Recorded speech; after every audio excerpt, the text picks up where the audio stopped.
Howdy, tubers and footers. Welcome to another Iron Dog Race Day. Woohoo! The teams are rolling along on the trail. They've had a good long layover.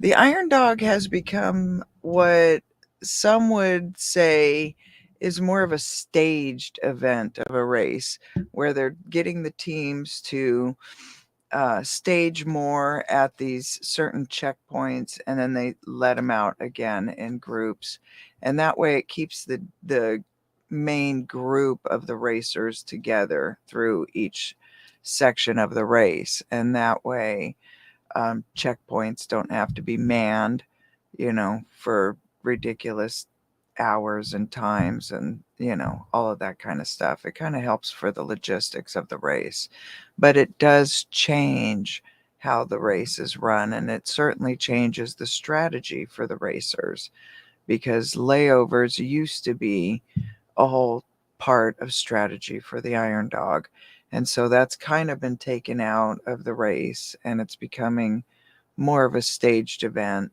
and that way it's easier for media and people to follow it. It's easier for the locals to get out there and get some good shots and video of the racers coming in and leaving. So that's why they're doing a lot of these things and changing the race as much as possible and trying to get as many teams to finish as possible. Hey Judy, welcome. So I'm going to take you over and let's look at where the leaders are. They are headed down the Yukon already. They are right on the expedition class's tail. Hi, Uncle Bones. Good to see you. And they're all making their way down the Yukon towards the coast of Alaska. So they will be in Unalakleet, more than likely. Some will be holding up in Caltag, Galena, certain areas like that. They're getting through the Ophir, Poor Man, all that deep, deep snow section in the more towards the interior of the state of Alaska. So it's kind of a struggle. Hey, Gene Hudson, good to see you. What's really awesome is, you can see in this section, and that was one thing that I was hoping to see, is that the women's team are really going to pick up through this section, because this is where they are going to shine the best. So they're going to be going through a section of the race that, hold on just a second. They're going to be going through a section of the race that has a lot of deep snow, but because they're much lighter and much more nimble per se, they should be able to navigate that section really well, and they have. So we're going to show you that as well. Welcome, Papa C. Give Nana some loves. Good to see you. Welcome to the race. Again, if you want to try and pick up your Iron Dog race guide. Every year they make a race guide that gives you the teams and the routes and, the sponsors of the race and the profile of the race class, both the expedition and the pro class. So it's really good to have this on hand during the race as well. And what's really fun is during the events, as you can see in my books here, you'll go and get signatures from the racers.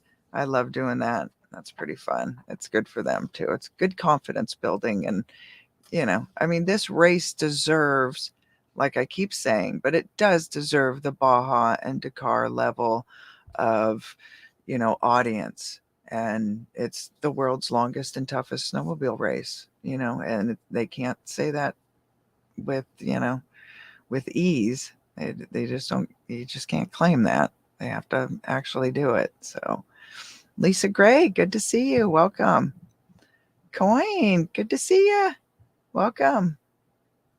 All right. Gary Sr. Awesome. We love you, bud.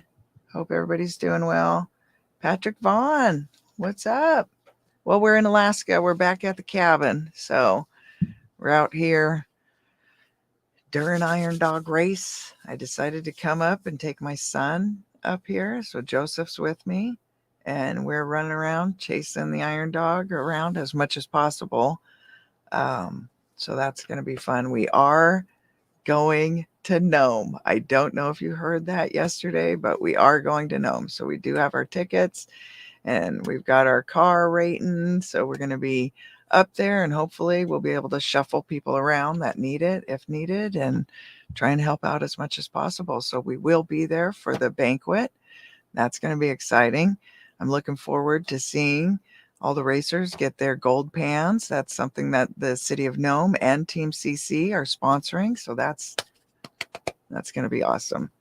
So it's going to be a great event to be at. And we get Wrench Day before and after. So we get the best of both worlds. I kind of wanted to be there for the whole event, but this is going to work out really good. And I think considering how my health has been here lately, it's probably best that we make it a day trip. So that's going to be awesome. So let's see who's up here. All right. Well, good to see you, Patrick. I hope you're healing up good.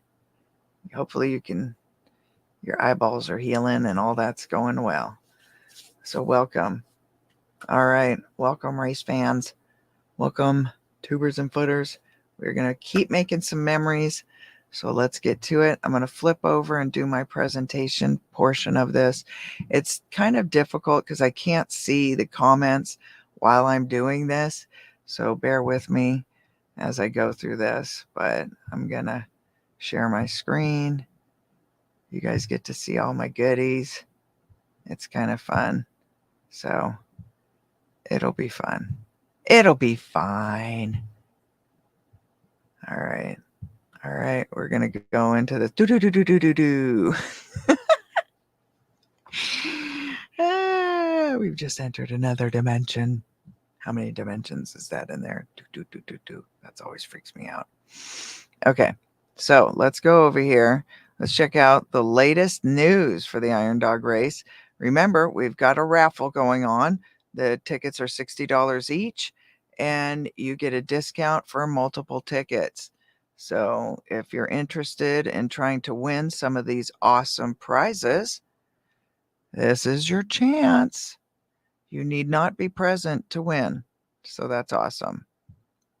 All right, let's go check out the latest news from Iron Dog.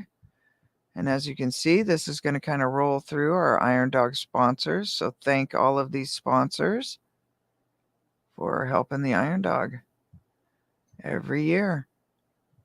That we can put this race on is awesome. And so the villages, the sponsors, the racers, the volunteers, the fans, everybody makes this race possible.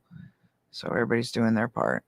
So as you see here, Deep Snow slows the pro class racers, but the race continues. In here are some awesome articles for you to check out. We'll take a quick peeky here. As you can see, here was the start of the race. That was fun to be at. And we have got some information in here. As race day number 2 gets underway today, 3 teams have fallen victim to the rigors of the world's longest, toughest snowmobile race. 22 pro class teams are still in the running, but Kotzebue teams 33, George Lambert and Michael Hensley, and Team 12, Chris Collins and Doug Wicken, and Team 21 are out. Bummer. Race Marshal Tyson Johnson said that word from the trail is that Team 12 had a crash, and although not injured, their sled was inoperable. They will go back and retrieve the sled in a few days, Johnson said. Team 21, Duncan Brewer and Cole Crandall from Kenai, also had mechanical difficulties, which brought their race to an end. It appears this race, the largest challenge, is the amount of snow that is being traversed out there on the race course and slowing the pace somewhat, said Iron Dog Executive Director Mike Vassar. The Ambassador and Expedition class teams were the first through on Friday, he said, breaking trail in new snow. That's rough. This much snow tends to make the course very rough because it doesn't get time to set up before the rest of the teams come charging through it, he said. These conditions also begin putting stress and strain on the snow machines as well as the competitors. Meanwhile, the race goes on.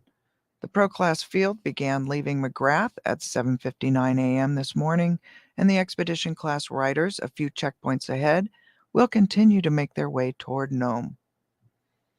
On Saturday, the Expedition Class was spread between Ruby and Galena as they began leaving checkpoints. On Friday, we broke trail from Ophir to Poorman, said Ambassador Team 77's Roger Brown, who is leading a 6-person team to Nome. It was really deep from Ophir to Innoko River, then about 1 to 2 feet on the trail from Carlson's Crossing to Poorman. Conditions are full on winter, Marshall Johnson said. There's a lot of snow and the holes are really deep, so it's really rough, Johnson said. Zach Whites, part of Expedition Team 80, said it was rough before the Yukon leading into McGrath. Johnson said he expects it will be more rough riding today. I'm sure it's going to be really rough with them going from Ophir to Poorman with all this snow, Johnson said. It's generally a rough section anyway, about 100 miles of trees and swamps, and there's really no open, fast-running sections. Johnson said racers likely won't have any fast running unless they can get speed on a short section of the Innoko River out of Ophir and when they get on the road into Ruby. You'll see slower speeds with the Pro Class this year, Johnson said. They will be in the 30 to 50 mile per hour range until they get closer to Ruby. Here's a picture of our Ambassador Team 77 encountered heavy snow through the day on Friday, February 17th. Today's Pro Class front runners begin leaving McGrath at 8:29 a.m. They are already well on their way. So this is the trail conditions out there. I'm just going to go up to some of these. We already, that was the start. So as you can see, this is not an easy run this year. And so there has been some record runs, and that usually happens when there's not a lot of snow, but it's still snowing out there. So, and these teams have not run into the winter storm out of Nome yet. So there's always a winter storm outside of Nome that these teams are going to have to face as well, the Pro Class teams. So that's pretty awesome. Let me go back and check comments real quick. All righty. All right, let's see. Did Al Gore steal Alaska's global warming? Well, that's the thing about global warming. It's not always warming. The conditions go extreme both ways. That's kind of the thing with weather. All right, so let's go back. Hope everybody's doing good. All right, let's check the tracking. So as you see here, the teams are spread out towards the interior of Alaska. The Ambassador team is making their way up through the Kotzebue Loop already. So if you want, you can do this little replay section, and maybe we'll do that for fun at one of these times where we can track a team through that. Maybe we'll do that with Team 7 or something. All right, so let's zoom in and get a good look here. Let's take a look at the executive, the Expedition Class teams. So they're already making their way along the coast here. Here is, they've got some really, there's pretty much no ice in here in this section right now. So it's a very dangerous section crossing right here into the Norton Bay. This is where Missy and I encountered waves. And there's nothing like being on a snow machine in the dead of winter and seeing waves. It's a bit unnerving, and being on it, you're going on those waves, and then there's like these snow waves. It makes you a little sick to your tummy tum. All right, so here we go.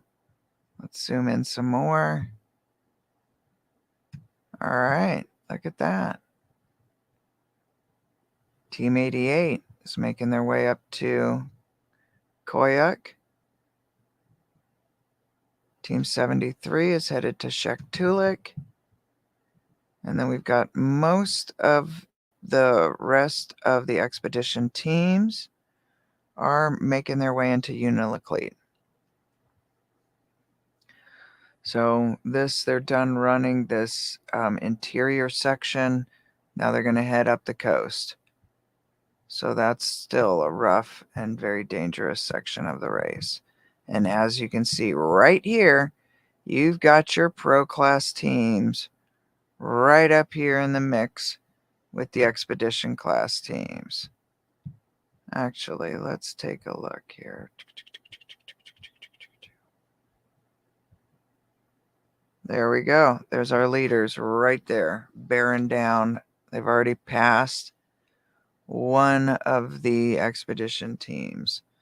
So this is where these pro class teams just rally past these guys. And it's kind of awesome for them to see these pro class teams come ripping through too.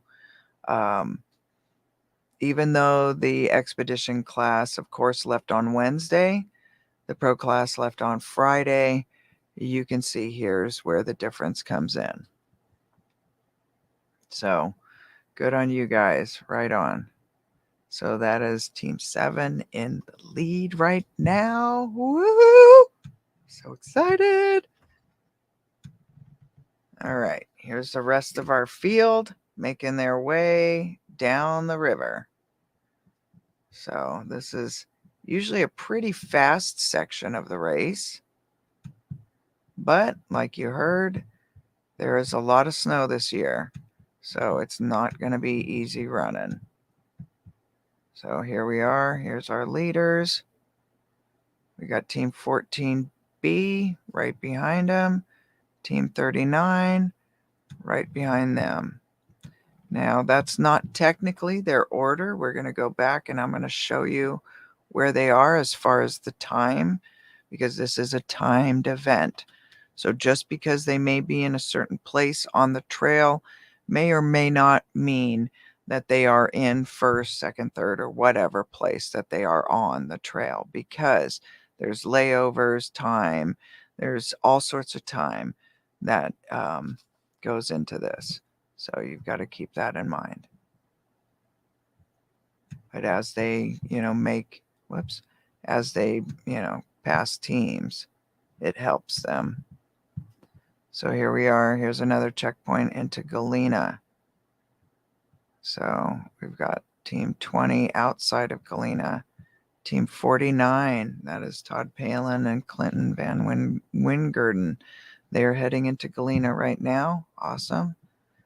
It's going to be fun to interview these guys. Here's the Miller brothers heading towards Galena. We've got Team 19, Travis and Chad, heading. They're all closer towards Galena. And then here is Ruby. Ruby is the first checkpoint where they get out of that interior section and they are on the Yukon River. So it's a good transition point for the race, we'll say. So we're going to zoom in a little bit so you guys can see some more of these teams that are booked up together. So we've got our Cleewine team here. Let me see if I can get this other. I have to zoom in just a little bit more. There we go. So Stephen Williamson, Team 4. They are outside of Ruby now. Cleewine team outside of Ruby. And we've got Cody coming into Ruby right now. Team 8. So there we go. Awesome. We do have Expedition Team 51. Looks like on their way to Ruby still. Good on them. They've seen most of the pro class come through. It is really intimidating seeing those leaders come through and just leave you like you're standing still. You just kind of want to pull over and watch. So here we go. We've got Team 10 making their way up, getting through all this brutal, deep stuff. Team 31, Evan Barber's team, and Kelly Summer. They're making their way through. Mike Morgan and Chris Olds. Now keep in mind, Chris and Mike are more than likely never this far apart. So when you see these pings like that show that they're this far apart, they're really not. Take a look at the last ping is from 13 minutes ago on Chris's sled and 5 minutes ago on Mike Morgan's sled. So it kind of throws you off trying to figure out where the teams are and their pings on their sled. But there you go. So they're making their way up. Whoops, sorry. And we've got teams right here. All right, check this out. Tubers and footers, this is where we get excited. So we've got Team 30 heading up, and they are, about 30 miles away from Ruby right now. We've got Team 28 on their way to Ruby, 34 miles outside of Ruby. Team 9 is about 35 miles outside of Ruby. And here we are, the ladies team. They're about 36 miles outside of Ruby, so they're doing really well. Good on them. And Team 28, here's Charlie Potter, and they're about 37 miles outside of Ruby right now. And so they've just left Ophir. Here's Team 13, Leah and Jacob, making their way. And these teams have left Ophir, and there's Poor Man. So they've left Poor Man. They're on their way past Ophir Creek. Here's Team 41, the father-son team. That's awesome. So good on them. As you can see, they've made it through this really brutal, deep section. This is a really, really rough interior section to get through.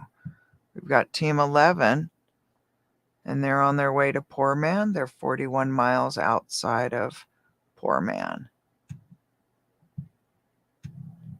So let's just kind of follow down so you guys can get an idea of some of this terrain that and here's Ophir. So from Ophir to Poor Man is some of the deepest, most desolate section. I'm telling you, there is nothing out here. So that's what these teams have just endured, gotten through, and some of the deepest snow already. So good on them. Way to go, teams. Way to go.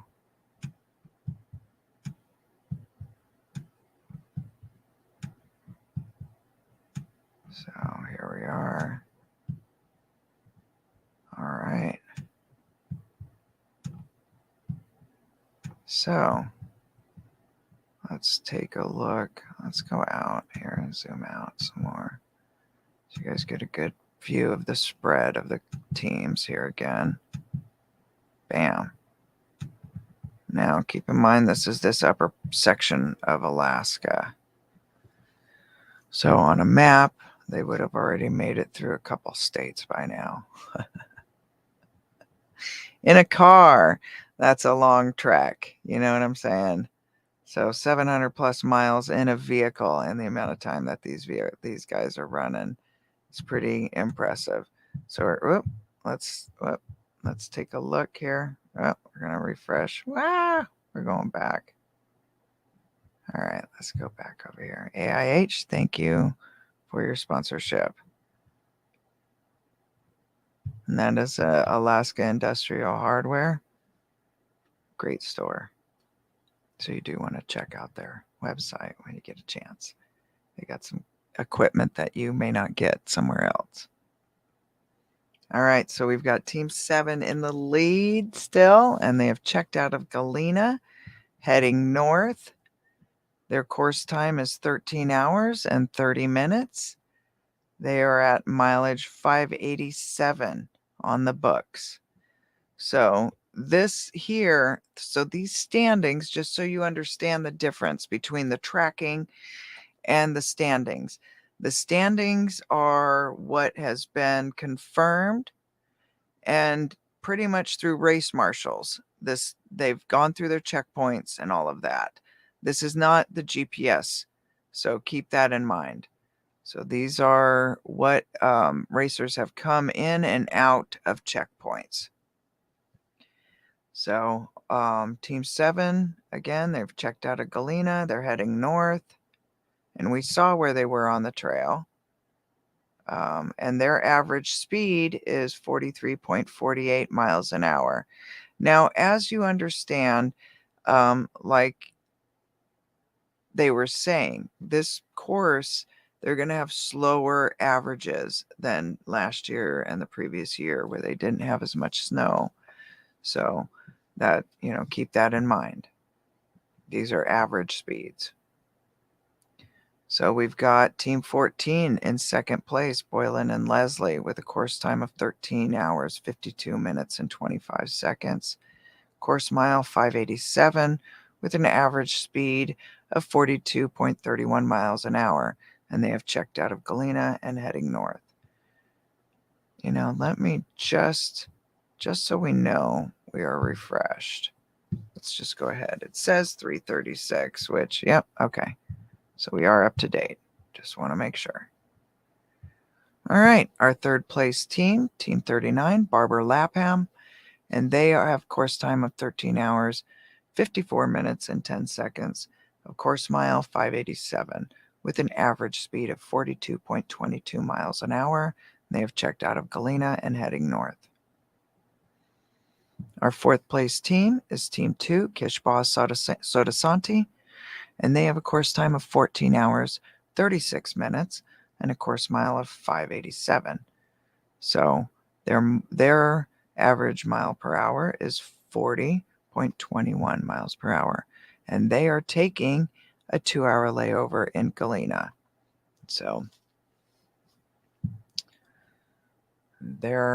you will see the different stats of what these teams are deciding to do. And like I said, the strategy of layovers is part of the race as well. It's not as big of a strategy, but it is still part of a strategy. So we've got our fifth place team right now is Team 49, Palin and Van Wingerden. Course time 14 hours, 22 minutes, and 1 second. Their course mile is 535, and their average speed is 37.24 miles an hour, and they have checked out of Ruby and heading north. Sixth place team is the Miller Brothers, Team 23. Their course time is 14 hours, 44 minutes, and 38 seconds, with a course mile of 535 miles. They have an average speed of 36.29 miles per hour. They have checked out of Ruby and heading north. Our seventh place team is Team 19, Morin Temple, with a course time of 14 hours, 48 minutes, and 50 seconds, with a course mileage of 535 miles already on the books.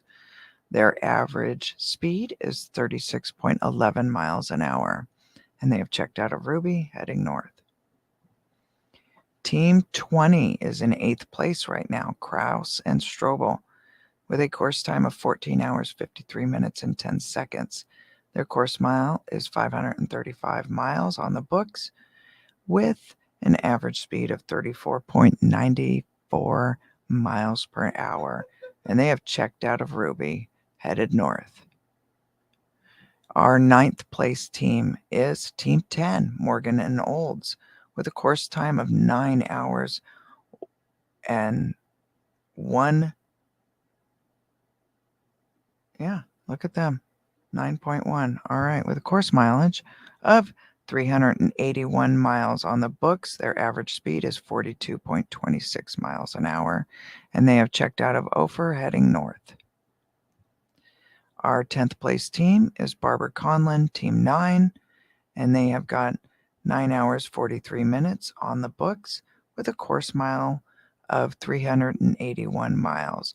With their average speed of 39.21 miles per hour, they've checked out of Ophir heading north. Our 11th place team is Team 8, Guayco Moen, and they have a course time of 10 hours 21 minutes and a course mile of 381 miles on the books, and their average speed is 36.81 miles an hour, and they have checked out of Ophir heading north.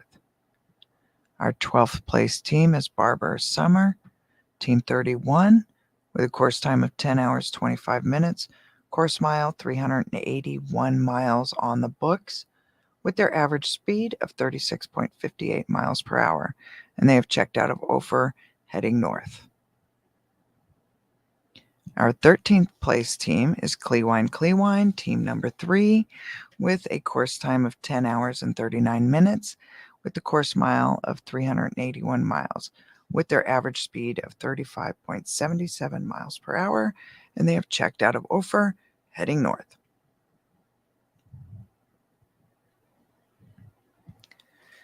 Team 14, Elder Worley, team number 30. Or sorry, I said team 14. 14th place is team 30, Elder Worley, with a course time of 11 hours, 13 minutes, 15 seconds. And they have a course mile of 381 miles with an average speed of 33.95 miles per hour. And they have checked out of Ophir heading north. Now keep in mind, this is different than the GPS. They have to ensure that all of these, all these times are correct. So when you see this has been verified by the checkpoints. So in 15th place is Wold, team 41, with a course time of 11 hours, 14 minutes, with a course mile of 381 miles on the books, with 33.92 miles per hour average speed, and they have checked out of Ophir heading north. Our 16th place team is Team 4, Baldwin Williamson, with a course time of 13 hours, 6 minutes, and they are course mile of 381, with a mile per hour average of 29.08. They have checked out of Ophir heading north.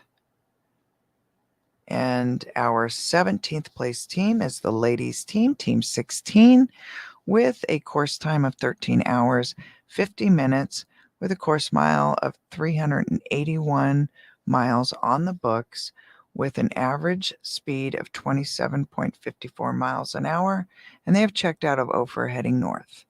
Good for them.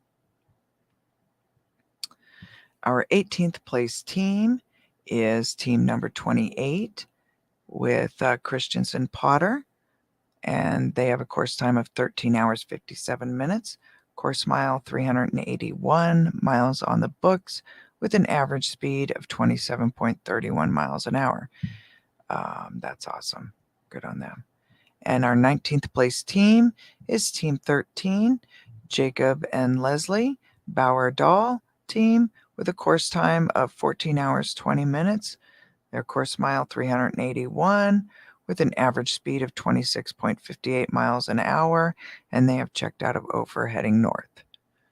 Our 20th place team is Kovolt Wagner, Team 11, with a course time of 17 hours, 9 minutes, with a course mile of 381 miles, with an average speed of 22.22 miles an hour. Good numbers. And they have checked out of Ophir heading north. And all right. Oh, something's up with their numbers here. Yeah, these are not all in 99th place. All right, well, that's interesting. So our next team up is Collins Wickens, teams 12, with a course time of 10 hours 59 minutes, and their course mile is 339 with an average speed of 30.86 miles an hour. And they have scratched out of McGrath. So, that's why these are our scratch teams. All right, so team 44, Ferraria, they scratched out of McGrath. Bummer. Team 37, Fossey Hildebrand, they scratched out of McGrath. Team 37, Fossey Hildebrand, have scratched out of McGrath. Team 21, Brewer Crandall, scratched out of Puntilla. And Team 33, Hensley Lambert, scratched out of Squentna. 2, 3, 4, 5. So that is 5 teams so far scratched. 2, 3, 4, 5. Bummer.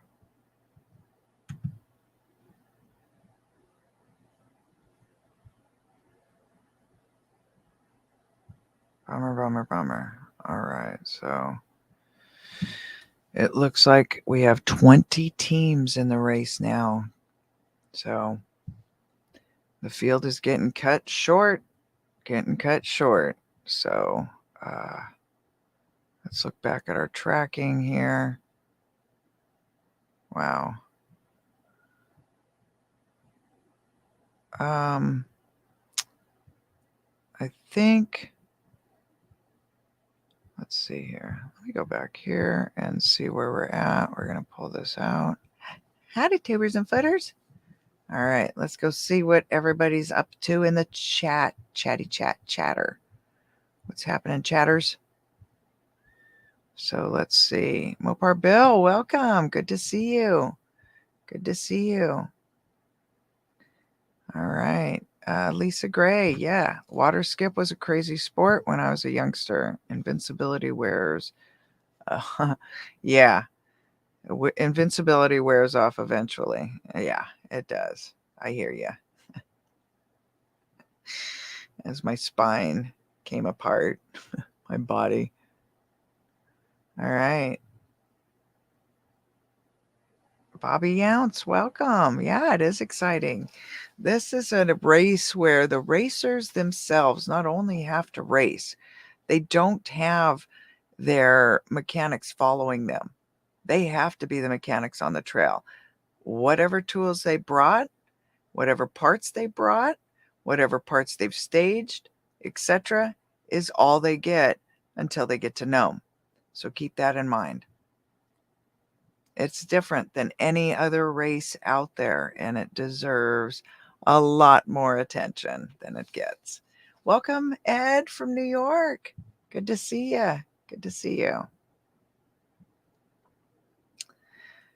So if you have any questions, Ed, please, I would love to answer them as much as I can. Right, Papa? And those aren't just ordinary mountains.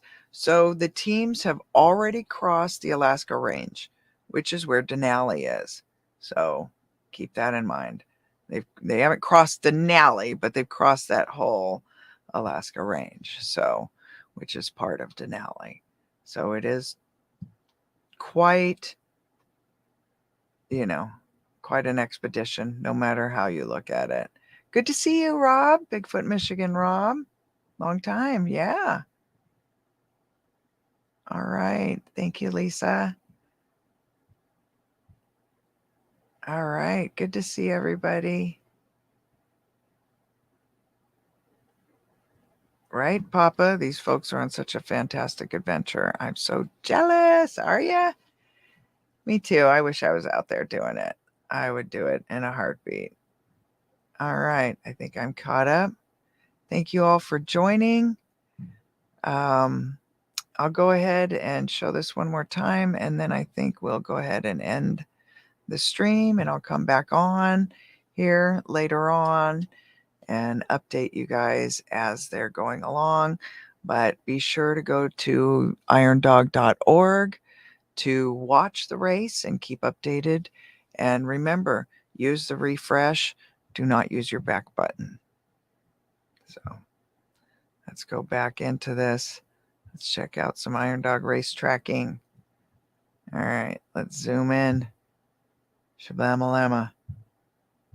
All right.